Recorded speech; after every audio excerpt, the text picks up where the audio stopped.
Dodoma. Bangi imeendelea kuwa tishio kati ya dawa za kulevya ambazo zimekuwa zikikamatwa na mamlaka ya udhibiti wa dawa za kulevya nchini. Hayo yamesemwa jana na waziri wa nchi ofisi ya waziri mkuu sera, uratibu na bunge, William Lukuvi, wakati akizungumza na waandishi wa habari baada ya taarifa mamlaka ya dawa za kulevya nchini kuwasilishwa bungeni kuhusu hali ya dawa za kulevya nchini kwa mwaka 2024.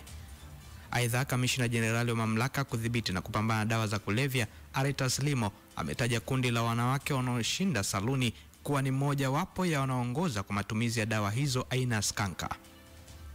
Kamishna Aretas Limo amesema kuwa mtu yeyote atakayekutwa amevaa mavazi yenye nembo, alama au maandishi yanayohamasisha matumizi ya bangi atachukuliwa hatua kali za kisheria, ikiwemo kufikishwa gerezani.